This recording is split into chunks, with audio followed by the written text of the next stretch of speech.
Rajasthan board class channel पर आप सभी का हार्दिक स्वागत है। बच्चों, इस वीडियो में हम राजस्थान बोर्ड यानी कि आरबीएससी के कक्षा 9वीं के गणित के अध्याय 5 यूक्लिड की ज्यामिति का परिचय की प्रश्नावली 5.1 के सभी प्रश्नों को हल करेंगे। तो वीडियो को पूरा अंत तक देखिए, जिससे आपको प्रश्नावली 5.1 के सभी प्रश्नों के हल आसानी से समझ में आ जाएंगे। बच्चों, अगर आप हमारे चैनल पर नए हैं और आपने अभी तक राजस्थान बोर्ड क्लास चैनल को सब्सक्राइब नहीं किया है, तो जल्दी से हमारे चैनल को सब्सक्राइब कर लीजिए, सब्सक्राइब बटन को दबाकर, और बेल आइकन को भी दबा दीजिए। इससे आपको क्या फायदा होगा कि जब भी हमारे चैनल पर कोई भी नया वीडियो आएगा तो उसका नोटिफिकेशन सबसे पहले आपको मिलेगा। और जब भी आप यूट्यूब पर वीडियोस को सर्च करेंगे तो हमारे चैनल के वीडियोस आपको ऊपर नजर आने लगेंगे। बच्चों, इस अध्याय के बाकी सभी वीडियोस को देखने के लिए आप कभी भी आई बटन पर क्लिक कर सकते हैं। आई बटन पर क्लिक करने से आपको इस अध्याय के बाकी सभी वीडियोस के लिंक मिल जाएंगे। प्रश्न 1, निम्नलिखित कथनों में से कौन से कथन सत्य हैं और कौन से कथन असत्य हैं? तो हमें कुछ कथन दिए हुए हैं नीचे, हमें उन कथनों में से देखना है कि कौन से कथन सत्य हैं और कौन से असत्य हैं। अपने उत्तरों के कारण दीजिए, हमें अपने उत्तर का कारण भी देना है। ठीक है, तो पहला कथन हमें क्या दिया हुआ है? पहला कथन दिया हुआ है, एक बिंदु से होकर केवल एक ही रेखा खींची जा सकती है। ठीक है, तो देखते हैं, इसको हल करते हैं हम।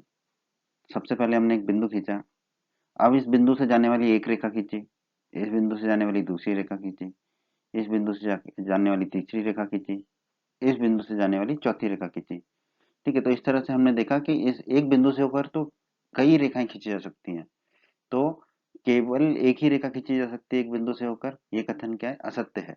ठीक है, तो कथन सत्य कथन क्या हुआ? एक बिंदु से होकर अनंत रेखाएं खींची जा सकती हैं, अनगिनत रेखाएं खींची जा सकती हैं। तो दिया हुआ कथन क्या है? असत्य है। ठीक है, यही हमारे इस प्रश्न के इस भाग का उत्तर है।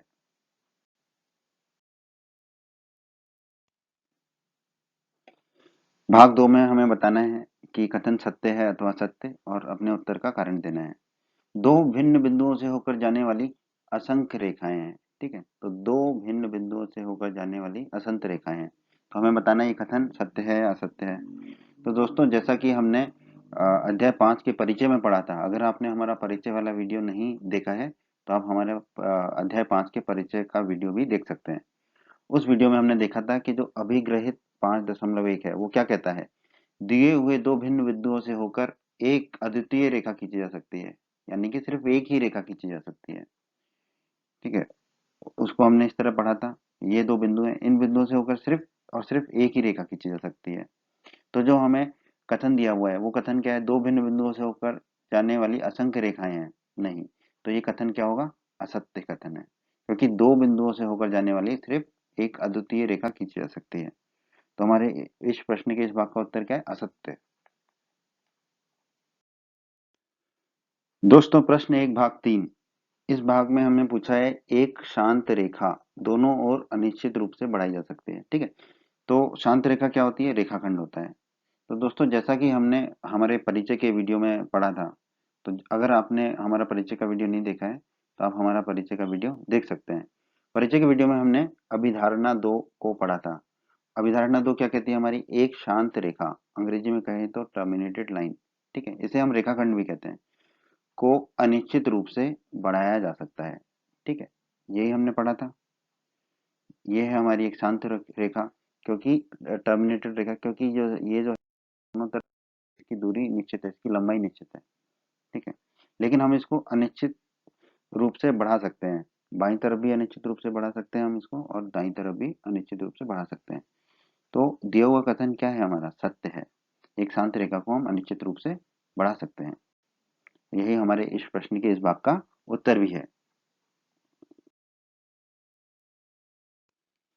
प्रश्न 1 भाग 4, यहाँ पर हमें दोस्तों दिया गया है यदि दो वृत्त बराबर हैं तो उनकी त्रिज्याएं भी बराबर होंगी।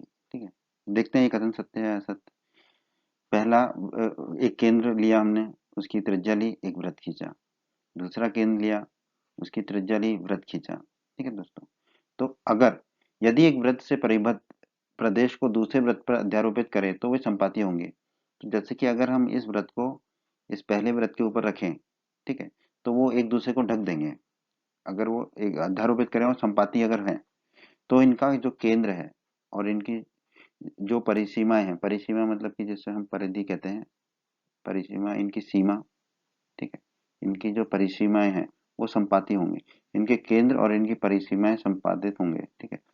तो केंद्र से परिसीमा तक की दूरी को हम क्या कहते हैं, त्रिज्या कहते हैं, ठीक है। तो केंद्र से परिसीमा तक की दूरी भी बराबर होगी, तो हम कह पाएंगे कि इनकी त्रिज्या भी संपाती होगी, संपाती मतलब बराबर होगी। तो हम कह पाएंगे कि हाँ, यदि दो वृत्त बराबर हैं तो उनकी त्रिज्याएं भी बराबर होंगी। तो हम कह सकते हैं कि दिया हुआ कथन सत्य है, ठीक है। यही हमारे इस भाग का उत्तर है दोस्तों।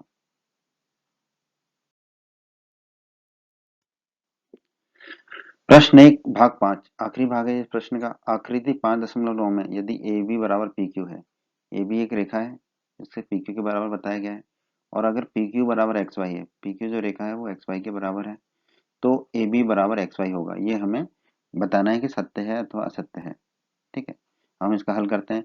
यूक्लिड का प्रथम अभिग्रहित आपको याद होगा, जो कि हमने अध्याय 5 के परिचय में पढ़ा था। अगर आपने हमारे अध्याय 5 का परिचय का वीडियो नहीं देखा है तो उसे आप देख सकते हैं, उससे आपको और जानकारी मिलेगी।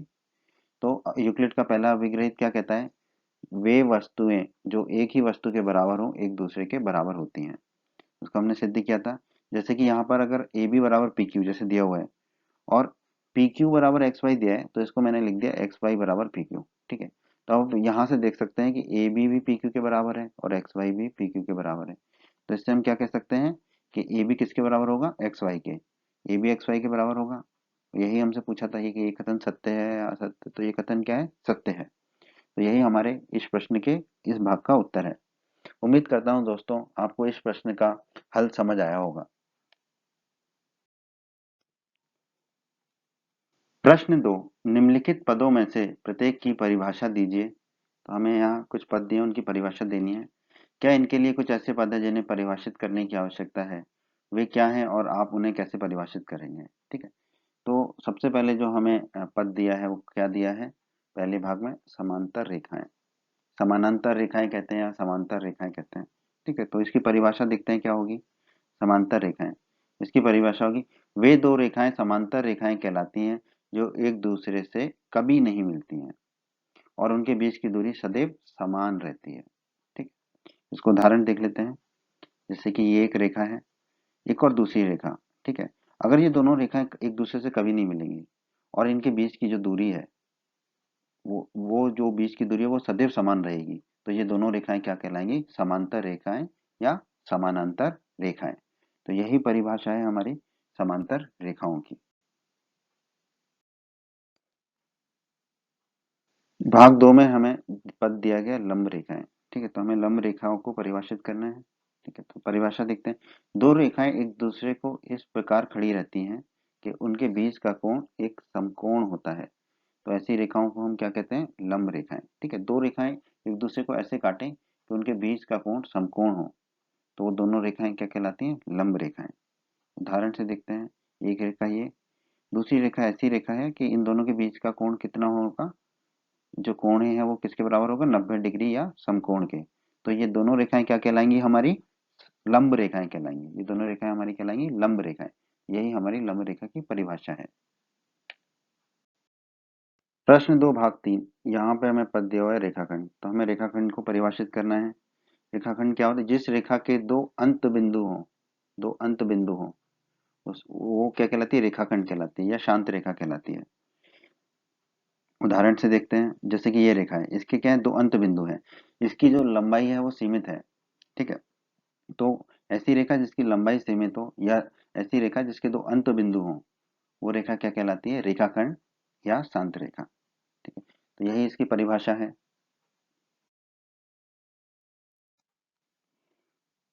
प्रश्न 2 भाग 4, भाग 4 में हमें दिया हुआ पद है वृत्त की त्रिज्या। तो हमें वृत्त की त्रिज्या की परिभाषा बतानी है, ठीक है।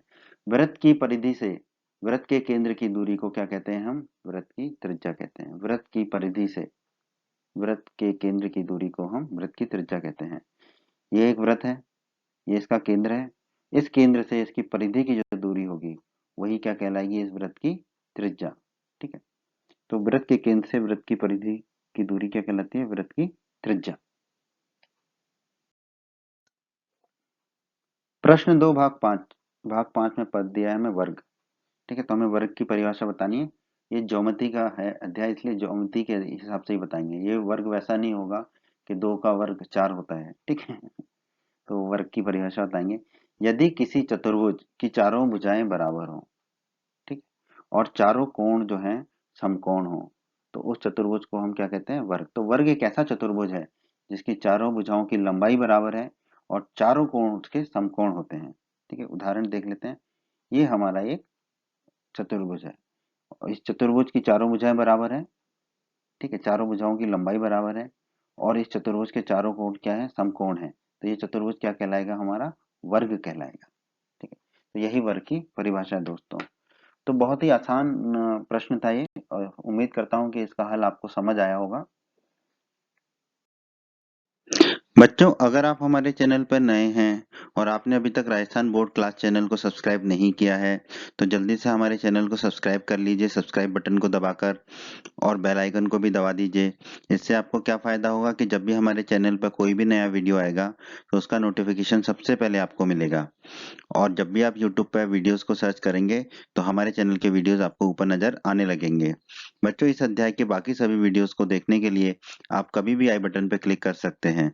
आई बटन पर क्लिक करने से आपको इस अध्याय के बाकी सभी वीडियोस के लिंक मिल जाएंगे। प्रश्न 3, नीचे दिए हुए दो अभिधारणाओं पर विचार कीजिए। ठीक है, तो पहले तो हमें ये दो अभिधारणाएं दी हैं, इन पर हमें विचार करना है, इनको समझना है, उनको समझेंगे। क्या है ये दो अभिधारणाएं? दो भिन्न बिंदु, बिंदु ए और बी। ठीक है, बिंदु ए और बी दिए रहने पर एक तीसरा बिंदु सी ऐसा विद्यमान है जो ए और बी के बीच में स्थित होता है। ठीक है, इस अभिधारणा को समझेंगे। दूसरी अभिधारणा दी है हमें, यहाँ कम से कम ऐसे तीन बिंदु विद्यमान हैं कि वे एक रेखा पर स्थित नहीं है। ठीक है, तो इस अभिधारणा को भी समझेंगे हम। फिर पूछा हमसे, क्या इन अभिधारणाओं में कोई अपरिभाषित शब्द हैं? देखेंगे कि इन दोनों अभिधारणाओं में हमें कोई अपरिभाषित शब्द प्राप्त होते हैं क्या? क्या ये अभिधारणाएं अविरोधी हैं?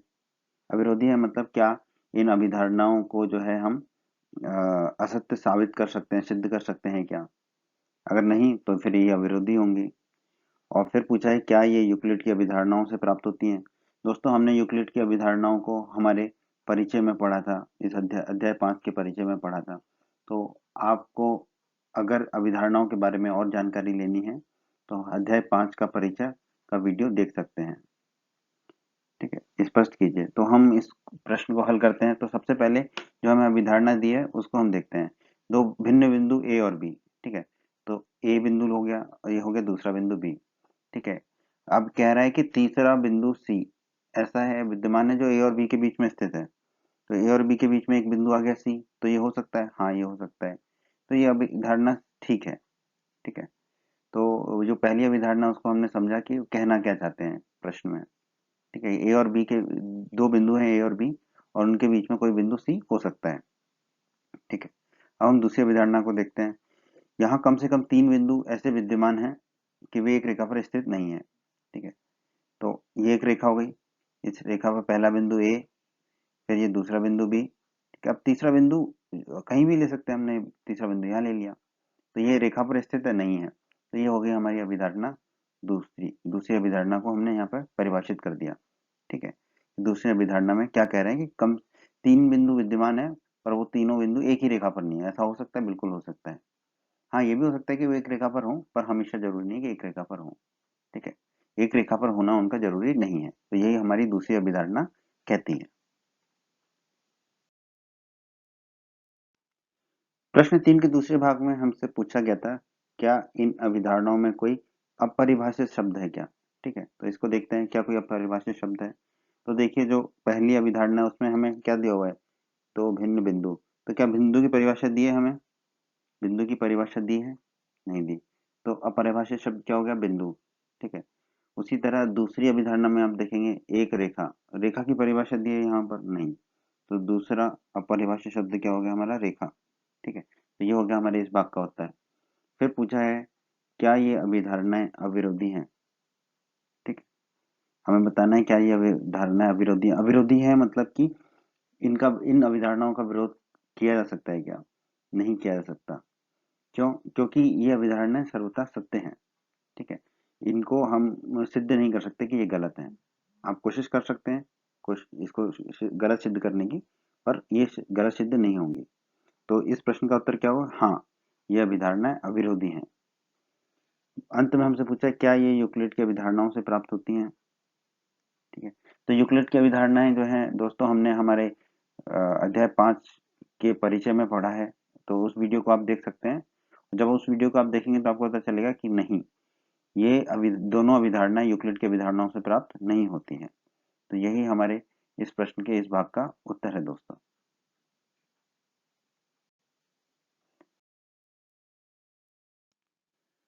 प्रश्न 4, यदि दो बिंदुओं ए और बी के बीच एक बिंदु सी स्थित है कि AC बराबर BC है, तो सिद्ध कीजिए कि AC बराबर 1/2 AB है। एक आकृति खींचकर इसे स्पष्ट कीजिए, ठीक है। तो इसको हल करते हैं। सबसे पहले तो दो बिंदु ले लिया हमने A और B, ठीक है। इन दोनों बिंदुओं के बीच में एक लाइन खींच दी, रेखा खींच दी हमने, ठीक है। अब इनके बीच में एक मध्य में एक बिंदु ले लिया हमने, बिंदु C, ठीक है। अब हम इसको हल करते हैं। तो हमें क्या दिया हुआ है? हमें दिया हुआ है AC बराबर BC, ये हमें प्रश्न में दिया हुआ है AC बराबर BC, ठीक है। ये ले लिया हमने। अब हमने अध्याय 5 के परिचय में यूक्लिड की ज्योमेट्री के परिचय के वीडियो में पढ़ा था कि यूक्लिड के जो अभिग्रहित हैं उसमें दूसरा अभिग्रहित था, यदि बराबरों को बराबरों में जोड़ा जाए तो पूर्ण भी बराबर होते हैं, ठीक है। तो उसी अभिग्रहित को हम इस्तेमाल करेंगे अभी।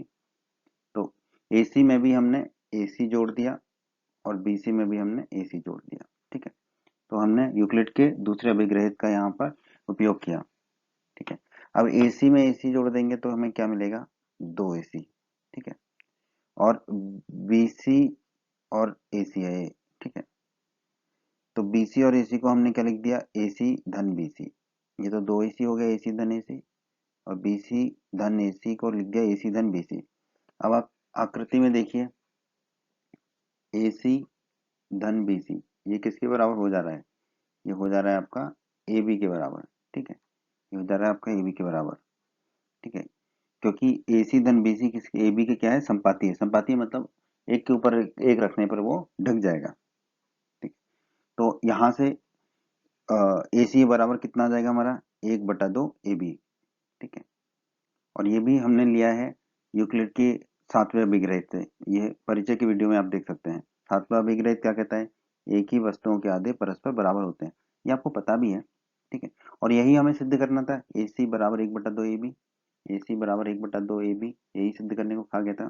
तो हम इसे लिख देते हैं इति सिद्धम। इति सिद्धम मतलब ये संस्कृत में है, पर ऐसे लिख देते हैं कि इस प्रकार सिद्ध किया। जो हमें सिद्ध करने को कहा गया था वो हमने सिद्ध कर दिया, तो हम कहेंगे इति सिद्धम। यही आपके इस प्रश्न का हल है दोस्तों। उम्मीद करता हूँ आपको ये समझ आया होगा, बहुत आसान हल था।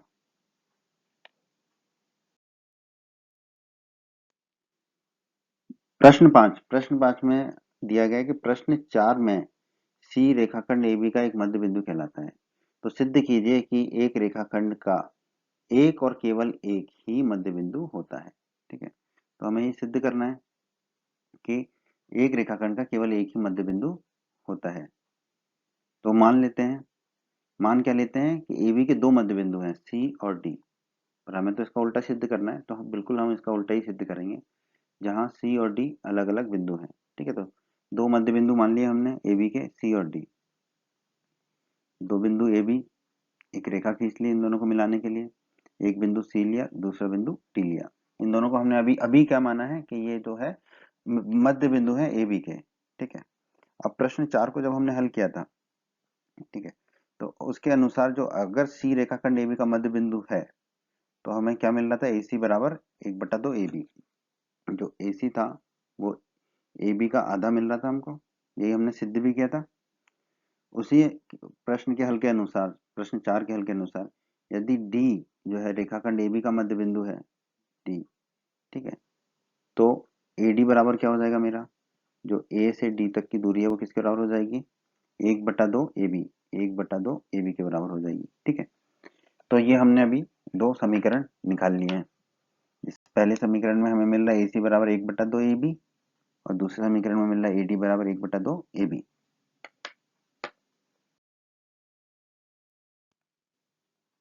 हमने यूक्लिड की ज्योमेट्री के परिचय में पढ़ा था कि पहला जो अभिग्रहित है यूक्लिड का वो क्या कहता है, वे वस्तुएं जो एक ही वस्तु के बराबर हो एक दूसरे के बराबर होती हैं।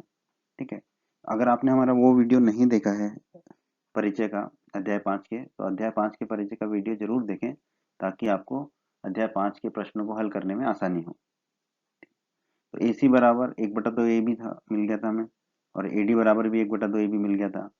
तो यूक्लिड की पहले अभिग्रहित के हिसाब से हम क्या कह सकते हैं कि ए सी बराबर क्या हो जाएगा, ए डी। ए सी बराबर हो जाएगा ए डी। तो इससे हम क्या निष्कर्ष निकाल सकते हैं, ये कब संभव है, जब सी और डी संपाती हो। संपाती हो मतलब एक के ऊपर एक हो। अगर यही सी है तो यही डी भी है मेरा। ठीक है, सी और डी संपाती हो तो हम कह सकते हैं सी बराबर डी। ठीक है, तो जो हमने मान के चला था कि सी और डी अलग अलग बिंदु हैं, दो अलग अलग मध्य बिंदु हैं, वो गलत था। अब हम क्या कह सकते हैं, अंत में हम क्या कह सकते हैं, एक रेखाखंड का एक और केवल एक ही मध्य बिंदु होता है। यही हमें सिद्ध करना था, इति सिद्धम, तो हमने वो सिद्ध कर दिया। यही इस प्रश्न का हल है दोस्तों। उम्मीद करता हूँ आपको आसानी से समझ में आया होगा। प्रश्न 6, आकृति 5.10 में यदि AC बराबर BD है तो सिद्ध कीजिए कि AB बराबर CD होगा। ठीक है, आकृति दी हुई है हमें, यहाँ पर हमें दिया गया है कि AC जो है वो BD के बराबर है, और हमें सिद्ध करने को कहा गया है कि AB जो है वो CD के बराबर होगा। ठीक है, तो हम इसको हल करते हैं। तो सबसे पहले जो दिया गया है उसको लिख लेते हैं हम। क्या दिया गया है हमें, AC बराबर BD, ये प्रश्न में दिया गया है। ठीक है, इसको हमने मान लिया समीकरण 1। ठीक है, अब बिंदु बी जो है वो बिंदु ए और सी के बीच में स्थित है। बिंदु बी जो है हमारा ए और सी के बीच में स्थित है। ठीक है, तो हम क्या कह सकते हैं कि जो ए सी है, ए से लेके सी तक की लंबाई जो है ए सी, वो किसके बराबर होगी, ए बी धन बी सी के। ठीक है, तो हमने लिख दिया ए सी बराबर ए बी धन बी सी। इसको हमने मान लिया समीकरण 2। उसी तरह जो बिंदु सी है वो बिंदु बी और डी के बीच में स्थित है। बिंदु सी जो है बिंदु बी और बिंदु डी के बीच में स्थित है। ठीक है, तो हम क्या कह सकते हैं कि जो बी डी है, बी से लेके डी तक की दूरी है, वो किसके बराबर होगी हमारी, बी से लेके सी तक की दूरी और सी से लेके डी तक की दूरी, यानी कि बी सी धन सी डी। अब इसको हम मान लेंगे समीकरण 3। ठीक है, तो हमें 3 समीकरण मिल गए यहाँ पर। अब हम समीकरण 1 में समीकरण 2 और समीकरण 3 को प्रस्तावित करेंगे। ठीक है, तो समीकरण 1 में ए सी है और बी डी है, तो ए सी की जगह हम समीकरण 2 से लिख देंगे ए बी धन बी सी, और बी डी की जगह हम समीकरण 3 से लिख देंगे बी सी धन सी डी। ठीक है, तो समीकरण 1 लिखा हमने ए सी बराबर बी डी। अब ए सी की जगह हम लिख देंगे ए बी धन बी सी, और बी डी की जगह हम क्या लिख देंगे, बी सी धन सी डी, समीकरण 3 से। ठीक है, अब जैसा कि हमने परिचय में पढ़ा था इस अध्याय के, जो यूक्लिड का तीसरी अभिग्रहित है वो क्या कहती है, बराबरों में से बराबर को घटाने पर बराबर ही मिलता है हमको। ठीक है, तो यहाँ पर हम जो है दोनों तरफ BC को घटा देंगे, दोनों तरफ BC को घटा देंगे, तो ये इस BC से ये BC चला जाएगा, दाईं तरफ वाले एक BC से ये दूसरा BC चला जाएगा। तो हमें क्या प्राप्त होगा, AB बराबर CD, AB बराबर CD हमें प्राप्त होगा। ठीक है, और दोस्तों प्रश्न में आप देखिए यही आपको सिद्ध करना था, AB बराबर CD। तो क्या हम कह सकते हैं इति सिद्धम, हाँ हम कह सकते हैं इति सिद्धम, हमने सिद्ध कर दिया AB बराबर CD। यही इस प्रश्न का हल है दोस्तों, बहुत ही आसान हल है, आपको समझ आया होगा।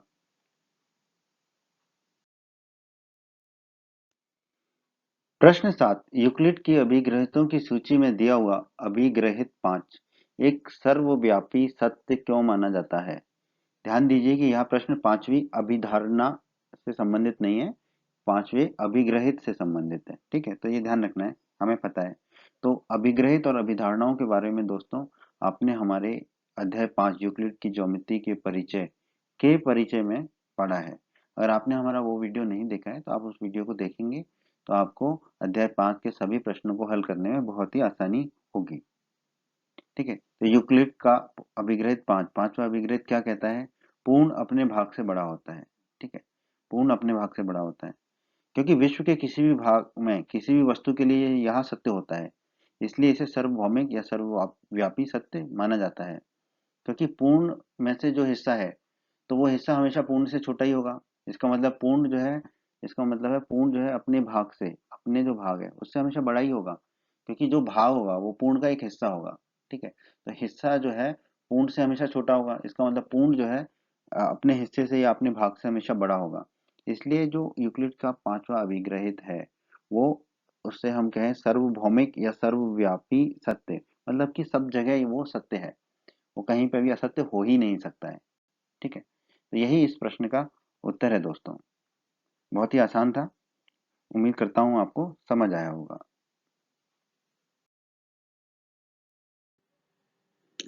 उम्मीद करते हैं बच्चों आपको हमारा ये वीडियो पसंद आया होगा। बच्चों, अगर आप राजस्थान बोर्ड क्लास चैनल पर नए हैं और आपने अभी तक हमारे यूट्यूब चैनल को सब्सक्राइब नहीं किया है तो सब्सक्राइब बटन को दबाकर जल्दी से हमारे चैनल को सब्सक्राइब कर लीजिए और बेल आइकन को भी दबा दीजिए। इससे आपको क्या फ़ायदा होगा कि जब भी हमारे चैनल पर कोई भी नया वीडियो आएगा तो उसका नोटिफिकेशन सबसे पहले आपको मिलेगा, और जब भी आप यूट्यूब पर वीडियो सर्च करेंगे तो हमारे चैनल के वीडियोज़ आपको ऊपर नज़र आने लगेंगे। आपको वीडियो पसंद आया है तो आप हमारे वीडियो को अपने दोस्तों के साथ व्हाट्सएप और फेसबुक पर अवश्य शेयर करें, जिससे आपके दोस्तों का भी फायदा हो, उन्हें लाभ हो। और वीडियो पसंद आया है तो वीडियो को लाइक अवश्य कर दें, और इस अध्याय के अन्य सभी वीडियोस को देखने के लिए आई बटन पर क्लिक करें। आई बटन पर क्लिक करने से आपको इस अध्याय के सभी वीडियोस के लिंक मिल जाएंगे। धन्यवाद बच्चों।